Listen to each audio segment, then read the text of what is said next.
In 1969, a young man in Washington state got a piece of paper in the mail. It was a draft notice. He had a few weeks before he had to report. He had some money saved, and he had a decision to make about how he wanted to spend the last days of the life he'd always known before shipping off to a war he might not come back from. He decided to buy the fastest, most outrageous American car he could find. He decided to paint an American flag on it, and then he drove it to 170 miles per hour. If you're new here, welcome. We tell the stories behind the cars that carry more history than anyone realized. This one isn't just about a car, it's about a man, a country at war with itself, and the machine he trusted to keep his memory alive while he went to do something terrifying. Stay until the end. This one earns it. To understand this story, you need to understand 1969. America in 1969 was not a united country. It was a nation fracturing along generational, political, and ideological lines that had been cracking for years. Young men were being drafted into an increasingly unpopular war in Vietnam. On college campuses, flags and draft cards were being burned in equal measure. The cultural consensus that had held the country together since World War II was coming apart at the seams. In that climate, patriotism was complicated. Displaying the American flag was no longer a neutral act. For a significant part of the country, particularly for young people, it had become a political statement, a declaration of allegiance to a government they felt had betrayed them. And then there was the car, the 1969 Dodge Charger Daytona. The most extreme production automobile ever built on an American assembly line. A car that looked like it had been designed by someone who'd never heard the word subtle. A car that in 1969 was a statement all by itself. The Winged Warrior. The 1969 Dodge Charger Daytona existed for exactly one reason: to win NASCAR races. Dodge had a problem. The standard Charger, beautiful as it was an aerodynamic disaster at the speeds NASCAR's new superspeedways demanded. The recessed rear window created turbulence. The inset grille caused drag. Ford's new Torino Talladega was simply cleaner through the air, and it was dominating the tracks. Dodge's engineers went back to the wind tunnel. What they emerged with was a car that looked less like it had been designed and more like it had been weaponized. An 18-inch pointed nose cone replaced the flat face of the standard Charger. The rear window was flushed smooth and towering above the trunk. A 23-inch stabilizer wing, mounted so high it lived in clean air, above all the turbulence the car generated below it. It was tested at Lockheed's wind tunnel, the same facility used for aerospace research. Chrysler's missile engineers were reportedly consulted on the aerodynamics package. This was not a car company building a fast car. This was a car company applying aerospace engineering to win a race series. And it worked. The Daytona won its very first race, the inaugural Talladega 500. And the following year, Buddy Baker drove a Charger Daytona to 200.447 miles per hour at Talladega, becoming the first driver in NASCAR history to officially break the 200-mile-per-hour barrier on a closed course. The car was so dominant that NASCAR banned it after just one season. The rulebook was rewritten specifically to make it illegal. When a sanctioning body changes its rules to stop your car, you built the right car. The street version. To comply with NASCAR's homologation rules, Dodge was required to build at least 500 street-legal versions of the Daytona and sell them to the public. They built 503. The Street Daytona was built on the Charger RT platform, the performance flagship of the Charger lineup. Standard engine was the 440 cubic inch Magnum V8, rated at 375 horsepower. The optional upgrade was the 426 Hemi, 425 horsepower, dual 4-barrel carburetors, and a price premium that only the most committed buyers were willing to pay. Dealers reportedly received around 1,200 orders. Dodge had to send telegrams to dealers urging them to talk customers into buying something else. They simply couldn't build enough. The base price was around $3,860, but Dodge was reportedly losing between $1,000 and $1,500 on every single car they sold. The Daytona was not a profit center. It was a race car with license plates. And in the summer of 1969, one of those 503 cars ended up on display at the Puyallup Fair in Washington State. Ron Smith. Ron Smith was a young man from Washington State, and in the summer of 1969, his draft number had come up. He was going to Vietnam. Before he went, he wanted to do something memorable, something that felt alive, something that captured who he was and what he believed in. At a moment when the country around him seemed to be tearing apart over exactly those kinds of questions, he went to the Puyallup Fair, and there, in the middle of the fairground, Corum Motors had a 1969 Dodge Charger Daytona on display, in Hemi orange, with that impossible wing rising above the crowd. He put $20 down on the car on the spot. He spent the next few days at his credit union arranging the rest of the financing. The dealer asked to keep the car on display for a few more days. Smith agreed, and when he finally took possession of it, he knew exactly what he wanted to do with it. The flag. Ron Smith had the Spirit of '76 painted on both doors of the Charger Daytona. The Spirit of '76, based on Archibald Willard's famous 1876 painting, shows 3 Revolutionary War figures, a drummer boy, an old man with a fife, and a soldier carrying a drum, marching through what appears to be the smoke of battle. It is one of the most recognizable patriotic images in American history. On the wing pillars, he had the letters USA painted. In 1969, this was not a neutral thing to do. This was a year when the American flag was being burned at protests, when young men were fleeing to Canada to avoid the draft Smith had just accepted, when the country was in the grip of a cultural war as intense, in its own way, as anything happening in Southeast Asia. Outward patriotism among young people in that era was genuinely uncommon, and conspicuous patriotism, painting a flag on the most outrageous streetcar in America and driving it loudly through Seattle, was something else entirely. It was a statement, it was personal, and it was his. The last drive.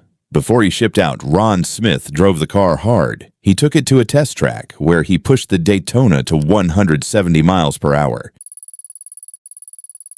He drove it from Seattle to Texas, across Nevada, pushing the car the way you push something when you're not sure you'll ever get the chance again. According to the accounts that have been told and retold since, he outran police somewhere in the Nevada desert. He was not being reckless. He was saying goodbye. And the car, that massive, improbable, winged piece of American machinery, starred in a Dodge commercial before he left. The car that was supposed to represent speed and power and the best of what America could build was being driven by a man who was about to go represent something else about America entirely. Then he parked it, and he went to war. He came back. Ron Smith came back from Vietnam. He reunited with the Daytona. For a number of years in the early to mid-1970s, he drove it as a daily driver. The car that had been his farewell to civilian life became his return to it. But sometime around 1980, something changed. Maybe a mechanical issue.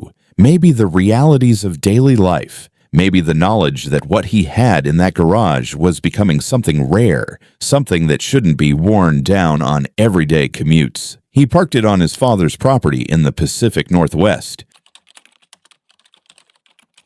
And for the next 30 years, the Spirit of '76 Charger Daytona sat in that garage, largely forgotten by the wider world.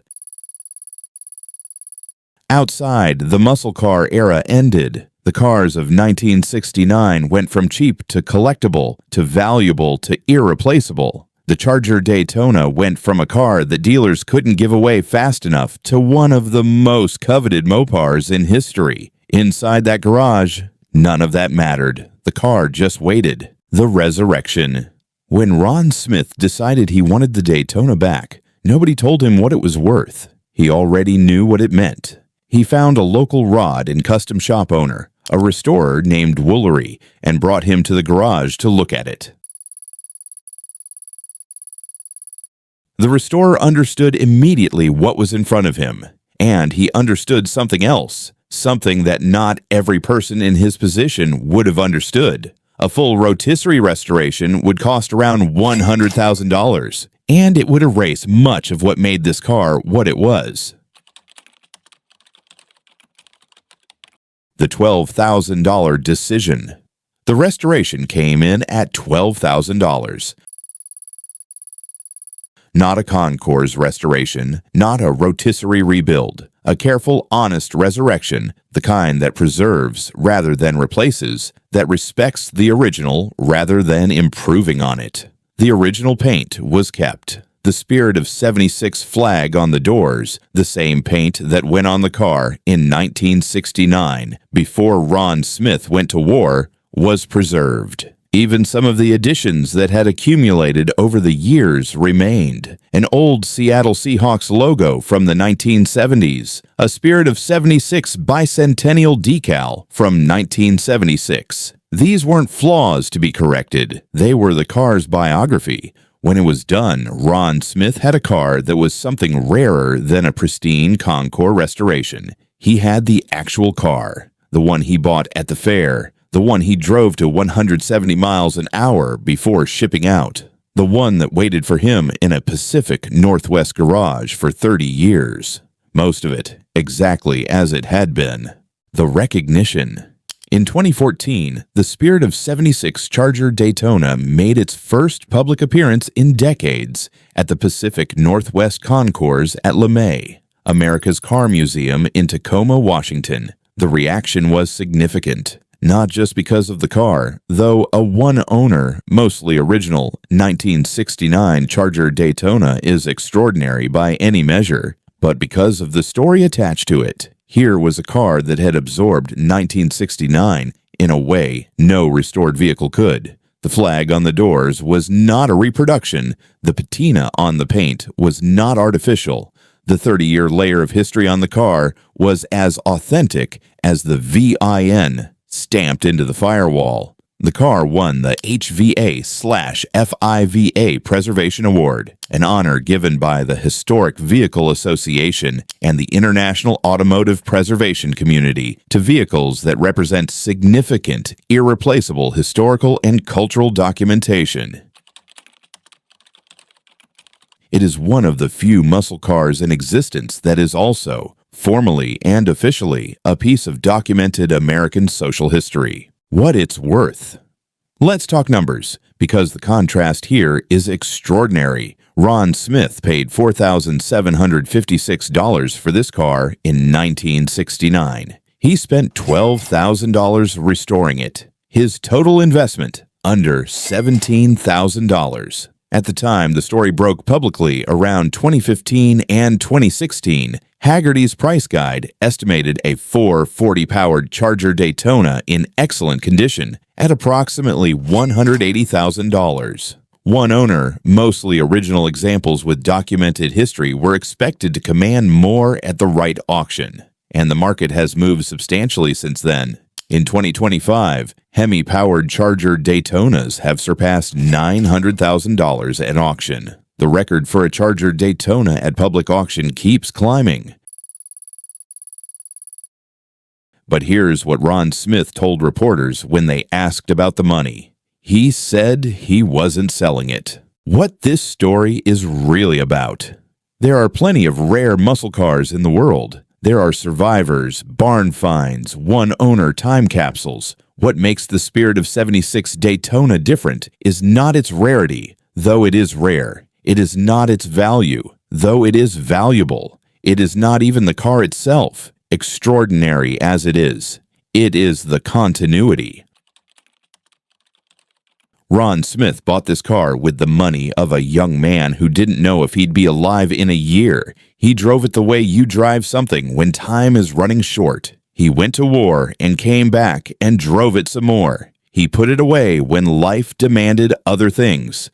And when the time came, he brought it back. Not to sell it, not to profit from it, but to show it. The American flag on those doors has been on that car since 1969. It has been there through Vietnam, through Watergate, through the fall of Saigon, through 3 more decades of American history that tested the country in every conceivable way. It wasn't painted on to make a statement about any of those things. It was painted on by a 20-something kid who thought he might be going to die and wanted to go out driving the fastest, most American car he could find. That is a statement, just a different kind. The muscle car era produced a lot of machines that were about speed and power, and the pure joy of American engineering at its most unconstrained. This one is about all of that, and something else, something quieter and harder to name. It is about the people who drove these cars when they were new, the lives those cars absorbed, the history they carry without knowing it. Every barn find is a story. This one just happens to be an extraordinary one. If you want to see this car, or cars like it that have been formally documented as pieces of American history, LeMay, America's Car Museum in Tacoma, Washington, is worth the drive. And if you have a car that carries a story like this one, a vehicle that was there for something, that was owned by someone who went somewhere or did something, drop it in the comments. These stories matter, and this community knows how to recognize them. Ron Smith is still alive. The car is still his, and somewhere in the Pacific Northwest. A 1969 Dodge Charger Daytona with an American flag on its doors still exists, exactly as it was, more or less, the day a young man drove it to 170 miles an hour before going to war. That's the story. Subscribe if you want more of them. New video every week. I'll see you in the next one.